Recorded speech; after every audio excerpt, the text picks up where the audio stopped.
and all.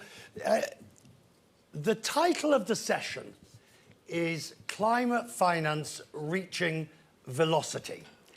And the more I looked into this in the research, the more difficult I realized this was. And the more numbers and the more acronyms and the more financing sources and the different arguments, it occurred to me that this is all a bit of a mess. And so the goal this morning is not just to deepen the mess, but it is actually to hold the panel to the title of the brief. The session description: how can the growing number of innovative financing mechanisms improve the bankability of net zero projects? In other words, if I start hearing Davosian language, I will tap my pencil. We need to be concrete and real about this, recognising it's the way forward and what happens next. And I'll take questions about 20, 25 minutes in. We don't have a long time. With me is the Managing Director of the IMF, Kristalina Georgieva. With me is the CEO of Allianz, Oliver Bäte. Good morning to you, sir. You're next to me. We were on last night's programme. Nice to see you again. Patrick Khulekani, and I've mangled that, is the Chief Executive Officer of the Development Bank of Southern Africa. And Bill Winters is with me, the CEO of Standard Chartered. Good morning to you, sir. I want to start with you, Managing Director. We are where we are. How bad's the situation in terms of financing where we need to go? There's a lot of money out there. There's a lot of different funds. How effective are we being? Well, if I am to sum it up, we are in the ditch and we have to climb out of it. Where we are, by 2030, we need to cut emissions somewhere between 25 and 50% vis-a-vis where we were in 2019. If we implement all our promises, we will cut them by 11%. So the gap is huge. Is it a financing gap? Is it a situation that there's not enough money? Plenty of money, they don't go where they should go. And the question is why? First part of the answer is because we are still resisting the necessity to accept that carbon has to be priced and the price has to climb up. If you don't send a signal to consumers and to investors that low carbon intensity pays off, why would they go? Money would sit in convenient places, and that's not climate. Go on. Let me give you my 3 and then 2. We are too ideological when we say, but we shouldn't subsidize because it should be driven by market forces only. Wrong, because speed is the most essential ingredient. You're not going to move money to go into climate investments in the emerging markets and developing economies fast enough if you don't accept that public money should sweeten the deal for these guys to put their money at risk. 3, we need good data.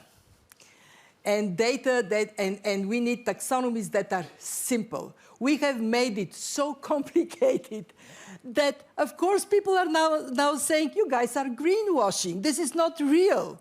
So we have to really work in these 3 areas, and then the money that exists would go to the right place. Patrick, it's rather depressing, in a sense, that we're this far in and we're still that far away. Indeed, that's quite correct. But it's actually a very exciting times. But all we need is the global north, who are sitting with capital and technologies, to really recognize the fact that the global south is sitting with a lot of resources and minimal capital and minimal technologies and skill sets for that matter. And therefore, it's quite important that then, as the multilateral development banks and the national development banks, and we, together with the governments, we work to try and be the conduit of this capital and technologies to the global south. So why is the global north not recognizing the global south? I don't think they are not recognizing the global south because they otherwise... So what's the problem? The problem is the access and the cost of capital that needs to flow there, and also the perception of risk that they see in the global south that has got to be addressed. It's very true, but there are three things. So the amount of capital and the cost of capital. The amount of capital is there, the cost of capital is very high, but we have solutions. We'll talk about solutions, which we need to amplify. And the way we can talk about that, particularly we have done that for Africa very successfully at a very low level, is to combine the money of the development banks, the IMF, and find a way to reduce cost of capital. And that is actually not money for free, but it's reducing cost of capital is very important. We don't want subsidies.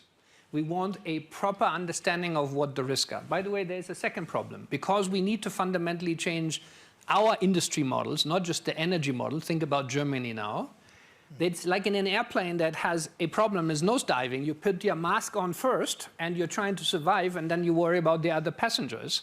So we need to understand that while we are having to fix that, we cannot forget about the South, because the problems of higher and higher emissions are really to be solved there. And that's a very hard thing to do, Richard, both emotionally and economically. But we have the solutions, we just need to apply them. Well, I think we hit the high points in this conversation already. There are private sector initiatives. There's private capital that's dying to get in. We need standards. Standards. It needs to be clear what's a good project, what's not a good project, because we're all terrified of being accused of greenwashing, even if we know we're doing the right thing. So there is a private sector avenue. It is highly dependent on having a proper price for carbon, as Kristalina mentioned. And that's simply key. And the right price for carbon is not $10 a ton. It's probably more like $50 or $100 per ton. Today it is actually $5 a ton. Well, it's all over the place. Globally, it's and it should be at least $75 a ton by the end of the So what? But we can even do it if we don't get that. I think we need to do it, but we don't need to wait. Your point was around speed. If we leverage what we've discussed, the capital that is there to mobilize the private capital, we can do that while we need to work on the other one. I want to just to put another point. We try to do it in Europe always with rules and, maybe this is what you're not supposed to do, this is what you're not. 6,000 pages. Everybody's complaining about the US. I can only applaud them. Why? Because you create the incentives for industries to be created. And we try to kill an industry first before we have the solution for the future. So I think Europe needs to wake up. So, get to that in a moment. Look, I think the good news is we can do all of this, right? I mean, so why can't we? Why are we not? Each silver bullet that we're talking about requires its own gun. So Kristalina talks about a carbon price. Completely agree. I can tell you that the decision framework for every company, including banks like mine, would be fundamentally different if we were charged the cost of what we're actually doing to the environment. But that won't be enough.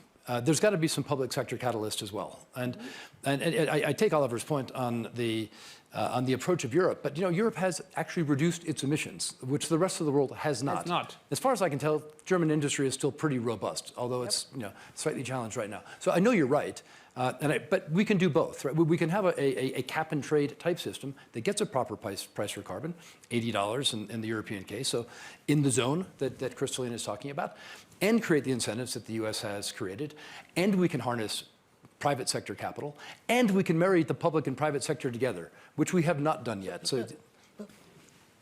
So why haven't we? I think there's a lack of political will on the one hand. So, sorry, I'll just follow on with the point, and you can carry on. And the reason it sounds simplistic to say why haven't we? Yeah. Because what you're all in danger of doing is restating the problem. Yes. And what I would like you to tell me is what needs to happen now and who's got to do it. Bill, I'll slightly preempt Kristalina because she actually has a plan for doing this. But I've said very clearly that the multilateral development bank, so as the primary funneler of money from the global north to the global south, not the only, is about 1/15 of what it should be in terms of the amount of resources that have been given to it by the wealthy countries that fund, the World Bank, et cetera. They're getting a leverage factor of roughly 1 to 1. So $1 of World Bank financing generates 95 cents of private sector financing. That's wrong by a factor of 15. Right? The leverage should be 15 to 1. Kristalina has a great plan with her SDRs that will get to a leverage factor of 5 on a bigger capital number. It's a drop in it's great, but it's a drop in the bucket. We need trillions, and we're talking billions, right? That's what we need. So the private sector, I mean, Oliver's got the biggest balance sheet in the world. He's ready to throw the whole thing at sorry, I'm speaking for you. I'll speak for the banking sector. We're very happy to go along with a public-private partnership where a significant amount of the $3 trillion of ESG money that's been earmarked for these kinds of projects, but isn't finding its way into the right place, get that put to work through smart public-private partnerships, allocation of capital to the people that can understand the technical risk, but also understand the financial implications, support the sovereigns who are most in need of funding, and then later we'll get to technology. All right. That's the thing. I think if I may just come in quickly there, there's also the other challenge is that the Global South, the governments and the government officials have got to be capacitated, the technical skill sets, because this is a massive engagement and deal making. And now we need to start saying, how then do we capacitate these governments technically so that they can be able to engage fruitfully and have a much more deeper insight into the dynamics within their own economies and the communities. Because the Global South, you're talking about nations here that are beladen by poverty. And how do you bring them in and make sure that whatever we do, it takes into account the dynamics within each country, and then it is done in a manner that works. Because really the multilaterals and national development banks have got to take much more higher risk so as to make sure that we're able to bring in the risk capital that is required in the early stages. I want to come to your large balance sheet and what it will take. What do you want to see before you will commit more? I think, funny enough, we're all aligned, and I want to pick up Bill's points, and you're already doing much more than others. The incentives for the multilateral development banks are wrong, because they are not paid for how many successful projects and how much do you scale your capital, but how much do you lend. So to his point, if the incentive would be you have the following amounts, and you have to get them to leverage 1 to 6, 1 to 8, whatever the number is. Today, it's individual lending. By the way, they're all competing. So one morning you have the IFC, the next you have the EIB, then you have the ERBD, and they are not coordinated to leverage the impact.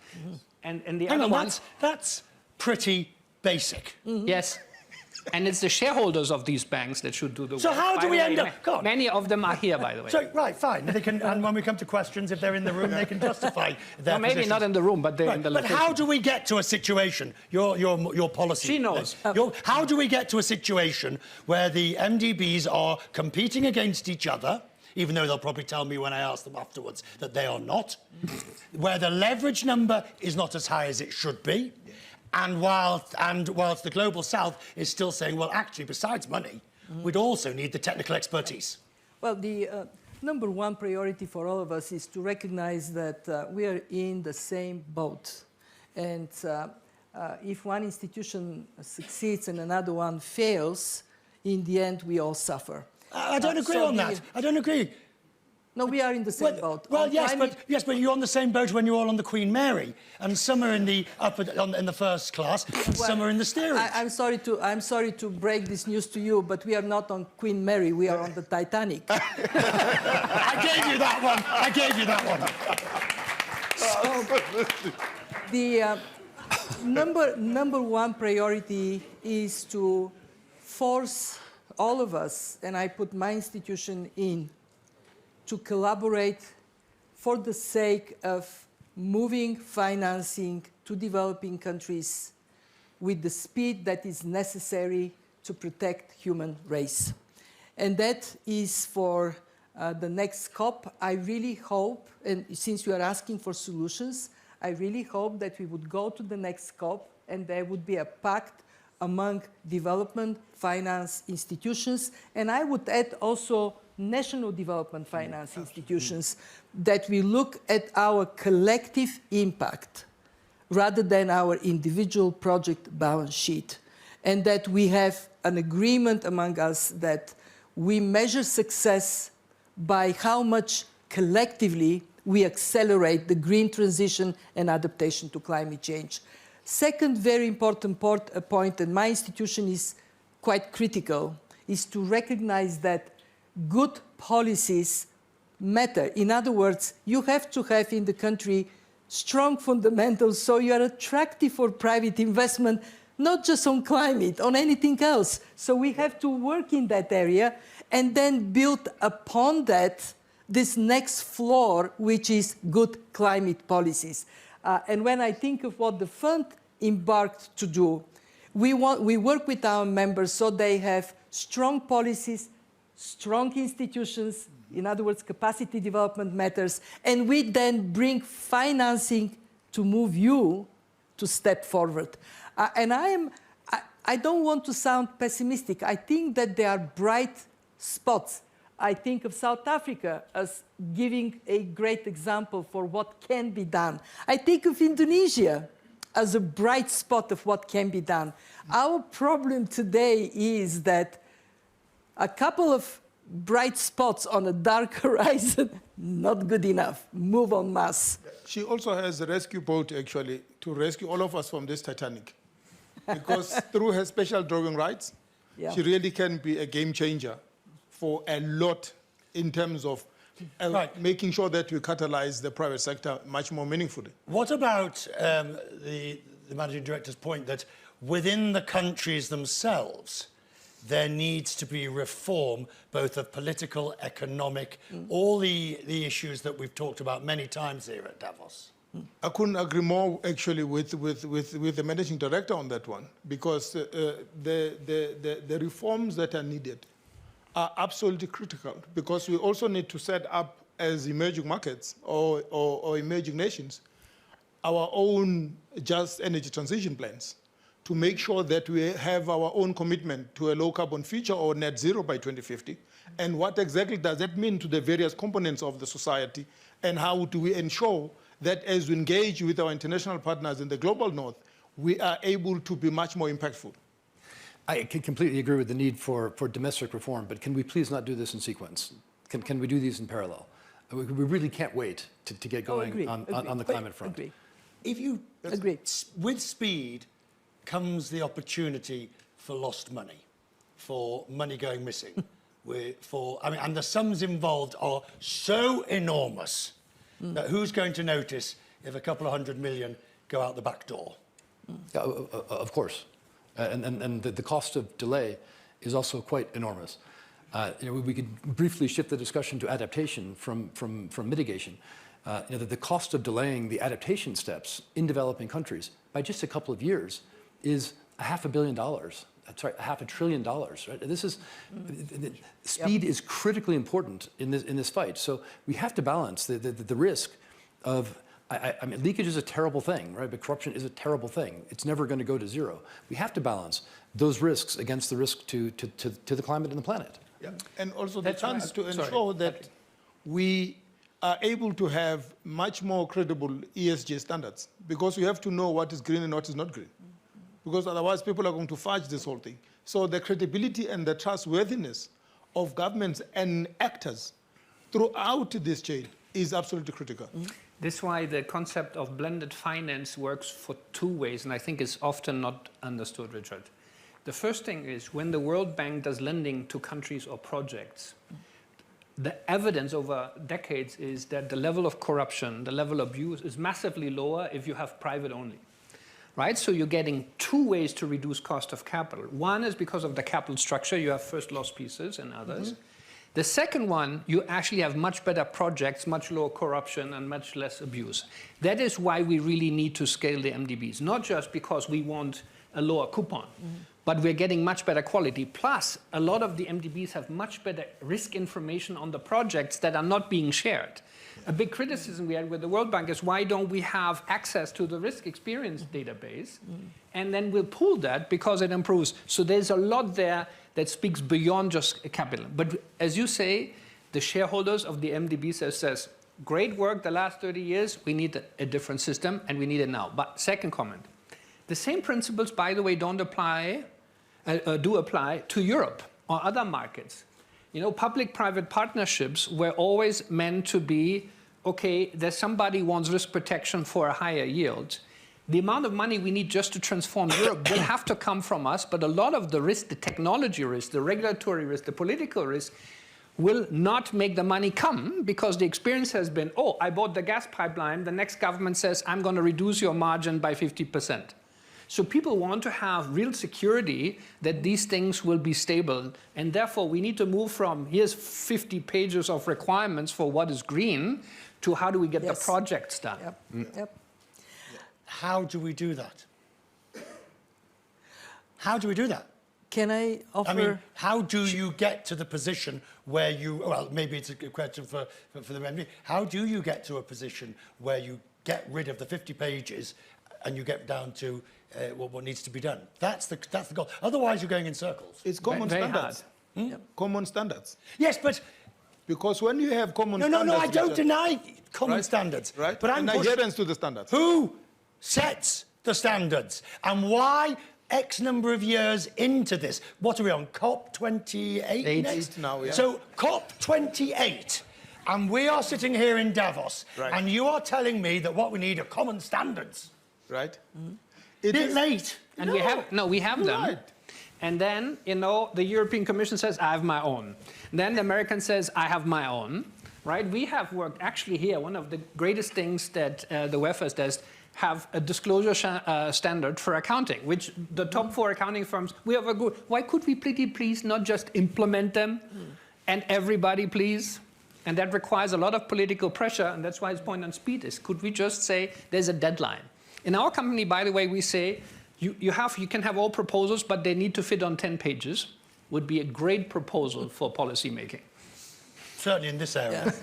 Yeah. So there is a bit of bright light here that the terrible invasion of Ukraine forced Europe to shine by making the issue of green transition a matter of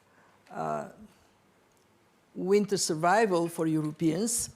All of a sudden, we saw accelerated decision-making and implementation of decisions in Europe, and simplification of processes that otherwise would take years. We have to simply accept that the perfect these days is the enemy of the good. And then get Europe, that has been a leader on the climate front, to become also a leader on bringing us together on common, simpler common standards. And get everybody in this process. You go on a discussion, take a picture of your family, of your kids, look at them, look them in the eyes, and then make your contribution. Yeah. Bill. For those that have kids. Sorry? For those of us like we have kids.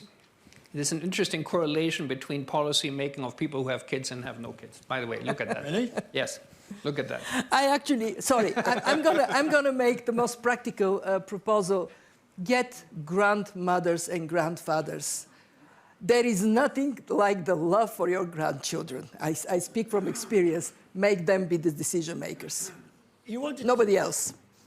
You wanted to talk a bit about technology and whether or not the gap of technology between what we are hoping technology, the funding of that technology, and the risk that has to go with it, Bill. Well, it's a huge area, and I think it's in the title of the talk here. But we know that there's a bunch of ways that we have to tackle this crisis. One is to protect the carbon sinks that we've got. That requires a lot of technology. There's a lot of concern that people are being paid today to protect rainforests, but that the rainforests are being cut down anyway. We have technologies today, drones, satellites, sensors, that can actually mitigate against that risk in a way that we never could before. But we have to deploy that technology in scale. There's also technology relating to the improvement of all of our business practices, the transformation of industry. Massive investments going into sustainable aviation fuel right now, into green steel, into the development or the implementation or the adaptation of green hydrogen. These are technology processes that they work. We know that they work, but they're too expensive. We know the solar example. It took 35 years to get the price of solar panels, PV cells down by 95%. We don't have 35 years in this case, right? We have 3.5 years to get that. What can we do to accelerate the deployment of existing technology? That is going to require either subsidies, which is a shame because people hate them, or a proper price for carbon which is, of course, So could be seen as how another do you form get, because you've all agreed that there needs to be a proper price for carbon. of money. How do you get there? You've got to get the money into the right hands. We need to pay the people that are the owners of the existing carbon sinks not to destroy them. Yeah. We need to pay the people who are developing these sustainable technologies to accelerate the development beyond what would otherwise be commercially viable. And if we have a proper price for carbon, paying for them is not a problem. It's already in the price. Can I say again, in the spirit of there is progress, not fast enough, but there is progress. We finally have an agreement on carbon offsets. We have to make this agreement very practical to help create predictable long-term revenues for the owners of the forest and the mangroves and the land that is a carbon sink today. Technologically, it is possible. And again, we have to set ourselves, we go to the next COP, there has to be a more practical agreement. And then institutions like mine and policymakers in developing countries to move it to reality. It is possible. It is possible. It a positive, a negative, or neutral that the president of the next COP is the CEO of a major oil company or a major fossil fuel company? Is it? It depends on what he does. Thank you. Because not everybody has a stigma, right? So you can have good people and bad. Can we please, can I just ask one thing, because we missed something here on the tech side, and that I would like to repeat. Of course. We always focus on industry transformation and others. What has really worked in Germany with a massive increase in energy prices is actually the intelligent demand reduction. I can talk for our own company. Year on year, we have reduced energy consumption more than 20% by simply starting, not even being successful totally, reducing cost in our buildings. So everybody says, you need to refit real estate. We have two companies here, I don't want to advertise, that do equipment that measure and optimize the heating in the buildings that will give us another 20%. That means 40% higher energy efficiency in our offices. It's right there. It can be done tomorrow, and it needs to happen. So one of the things that I sometimes miss here is the connection of, that's what the long term we have to do. We need to develop carbon. But could we please do the obvious like tomorrow? And there's so many things that we can't do and we don't do. So you says, why not? Because everybody wants to create it politically perfectly. Everybody needs to be happy. I can give you an example from aviation, of which I do know something about. Yeah. We could reduce 20%, up to 20% overnight, if there was a decent air traffic control system that didn't have planes flying around circles for nothing. If you flew the most direct route and landed, approach the most direct route, you would manage to do it. But again, that talks to decarbonization technologies. No, it doesn't. No, that talks to European politics and. But again, understand how then the air traffic and navigation systems has got to work for countries to train their own air traffic controllers so that they can be able to directly navigate aircraft to the airports without actually this Not in Europe. Europe could do it. Okay. Europe could do it tomorrow. South predominantly. Yes. Europe could do it tomorrow if there was the political will to agree to a single European skies. There's a military issues that you also have to address. Which has been amplified. Anyway, look, some questions. Anyway, there's always a counter-argument which you hear, which is very funny, and says, then we don't do it. And that's why I would reverse the order and say, and this is where I like top-down policies, to say, you, for your buildings, find a way to bring that down. So that I agree top-down, which we do too little of. But there's another one. We need to have science-based debate. What I found stunning is that we have people who says, we don't like carbon offsets. And I get NGOs to call me every day and says, you shouldn't do carbon offsets. And it says, whatever I do, and by the way, we will not have 100% renewable energy because it doesn't work. You need a certain base load for a long time. So let's look at the facts and then do the intelligent. No, why don't they want them? They say, they have been abused in the past. And it says, I know good drivers and I know bad drivers, but we're not saying don't use a car because they are bad drivers. Right. Questions? Anybody got something? Yes, at the back. You're absolutely right. Hang on. Restructuring of the air traffic control system years ago. And it's only in Europe where we have this complicated waypoint system where you Right. fly zigzag, number one. Number two, a third runway at Heathrow would reduce holding times. That's something we're not getting And into. that would reduce the UK's carbon emissions or carbon footprint by as much as 5%, just that initiative. Thank you. Sir, just shout. Yes.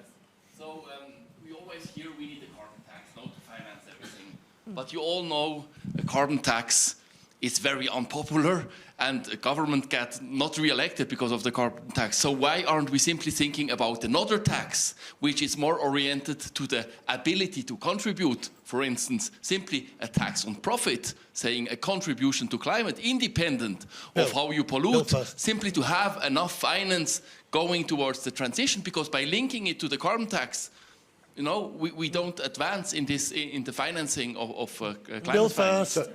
I take the point completely. I don't think any of us ever used the term carbon tax. Yep. I think we talked about a carbon price. Yep. And It's different. Carbon price is embedded into corporate and public sector decision making.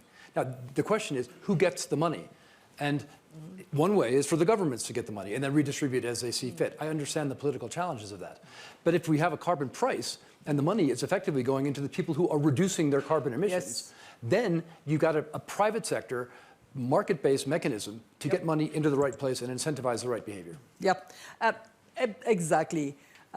Carbon price can be done in very different ways. Tax is the most efficient. This is why people are so in love with tax, but it is politically not feasible. Even tax, if it is done by just getting an incentive and giving the money back to people like they do in Canada, can work. And the Canadians, mark my word, they got re-elected. The government got re-elected with this. But then you can do price by having regulations that make it so that business complies. The issue here is to move the discussion away from tax versus no tax to, do we want to decarbonize our economies fast enough? And I think there, let me ask the audience, do we want? Raise your hand. Do you want to decarbonize fast enough? Okay, so here we go. Oh, that was an easy one. Yeah. But Okay, then, Richard, but tell me, Managing Director, you've all said the price of carbon needs to rise. How do you do it? Yep, well, that's what I started explaining. You can have regulations like they actually have in the United States. You can have fee-based. You make it the low carbon product subsidizes the high carbon product subsidizes the low carbon product. For the consumer, the incentive is to go the right way. You can have carbon trade, as the Europeans do. In other words, you create an environment in which reduction of emissions is beneficial for a company, and the company wants to do it and then sell the credit to somebody else. How we do it is not so complicated. What is complicated is to get out of this terrible political mess we have created with the obsession with tax. So in that sense, I agree with you. We made it so much polar, either tax or no tax. But can we move out of it? Yes, and many countries are actually doing it. China is doing it. China has introduced carbon price. There is a point, because this carbon tax ends up being lost into the central fiscal system. How can it be ring-fenced for specifically dealing with this thing? But this is where there's an opportunity. We need to be innovative and creative about how we use our finances. ADP in the United States, in the United Kingdom, or APD, sorry, was supposed to be a tax for the environment. No one knows where it ever ended up. Bill. I just want to add one tool to Kristalina's toolkit, which is corporate owners instructing their managers to consider the price of carbon in terms of their optimization of profits. Yes. That's happening today. I can tell you, as a CEO of a bank, I get lots of feedback from shareholders on what they expect us to do in terms of our own net zero transition. And of course, our net zero transition means our clients' net zero transition. 95% of our emissions come from our clients to our financing. So that pressure, which is, it's not regulated, it's not taxed, there's no money changing hands, but if we don't deliver You won't see me here next year, or at least if I'm here, I'll be wearing a different hat. Another question. Yes, sir. Hold on, wait for the microphone. Nicola. Nick Stern, London School of Economics. I just wanted to respond to that question and your apparent scepticism, Chair, about what you can do.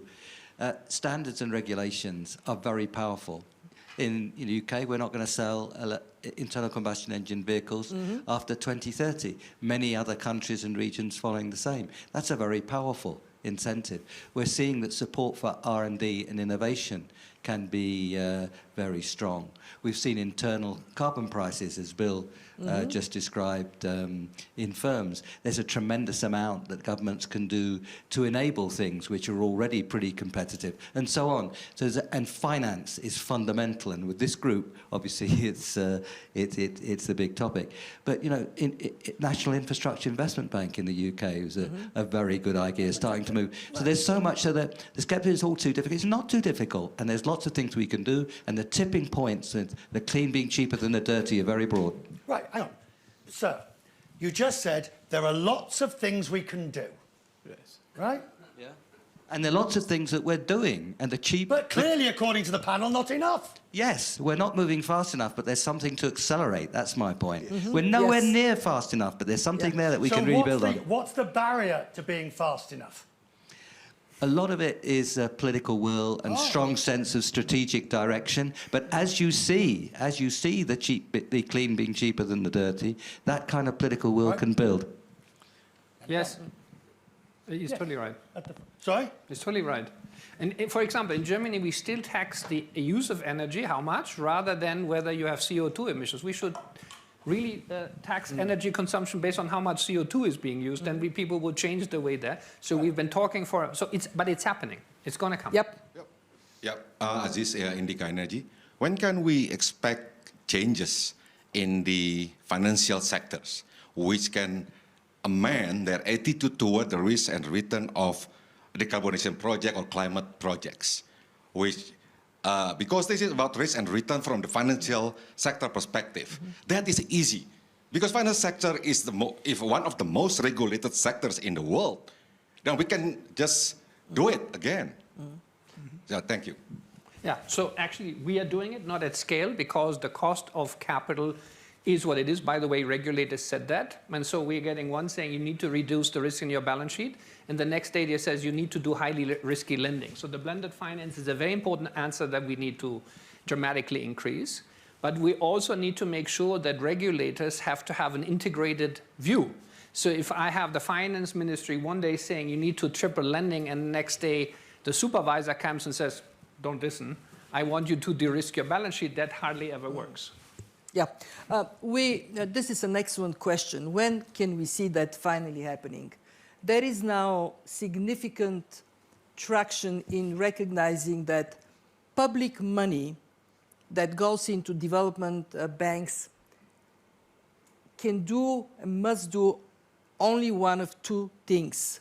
One, reduce risk for you, and do so by helping countries design first loss guarantee, insurance instruments. It is happening, not fast enough, but this is happening. Two, to fund what private sector will never finance. For example, renewable in rural areas up in the mountain. And once we get clear accountability framework that checks, are we doing those things and nothing else? And I do believe, and Richard, if we get out of this room with one sense of urgency and pressure, that at COP28, that commitment and that accountability framework can be endorsed. I see people in this room engaged on this topic. Please make it so that this time, we don't kick the can in the long grass. As we come towards the end, is there any final from... Yes, at the front. Yeah, I'll start. This panel's great for acknowledging the role that sub-Saharan Africa can have. And one of the things that has to happen with an energy transition is a just transition. Our organization works with smallholder farmers. That's not the typical group of people that have been financed at scale. So I'm just curious, the best case scenario for climate change finance is that we're actually empowering a whole other piece of the sector. So I'm just curious, what are the concrete tools when organizations are funding me at about a tenth of what probably we could take and absorb to accelerate this? First loss is one. What are some other ideas to really start channeling money to places that are not the standard places where big checks are written? Yeah, I think that's a very important point. Right. There definitely is a huge role for the national development banks and the multilateral development banks to start paying particular attention to those kinds of sectors. And really, we are here together with governments to play that role. Because once projects, well-prepared and well-structured projects, have a good chance of attracting investments, it's not the shortage of investments. It's the shortage of well-prepared, well-structured projects, which require that risk capital, which is very important. The philanthropic capital is extremely important, and we need to start accessing those. Providing all the organizations aren't operating against each other. This is also another important point. Bill. No, I would just add to that. I mean, I think it's a great challenge. But part of what is beautiful about a market-based mechanism, so thinking about carbon credits, is that you can get collectives together. And it's happening all over Africa, where you get collectives of farmers who are engaging in green farming techniques and actually originating carbon credits for which they're being paid. Now, there are middlemen, and the challenge is to reduce the cost of the middlemen. I mean, maybe you can help facilitate the delivery of that capital. But it's not just in green farming, it's also in the deployment of irrigation technology using micro solar, using PV cells for micro pumps. I mean, it's hundreds of things that for the first time, through a market mechanism, can help the small farmer or the small landowner whose land we're trying to preserve in terms of an existing carbon sink, to get the money into their hands so that they can do the right thing. But I don't underestimate the challenge, but I do think we have the mechanisms today that can do things that we've never been able to do in the past. Right, we're going to conclude in a second or two. I want, though, I've got my magic wand. I'm going to allow each of you one change. One change, that it can be low-hanging fruit, it can be high-hanging fruit. What's the one change, if I could say to you, Oliver, I'll make it happen. The one change that you want. Come back to you. Right? Patrick, the one change. Yes. I'm on this at subject. My good friend here. Yep. The MD. Allocate more SDR to the Global South. We will be magical. Bill, one change. So if I had two changes, that would have been the first. Well, you haven't. And the second one would be to change the mandate for the MDBs to make it easy to get, let's say 6 times leverage, because that's the number you mentioned, Kristalina, but I think it should be 15 times leverage on MDB funding. Oliver, no, you're left. No, I've been, it's very hard, right? Because there is not one thing.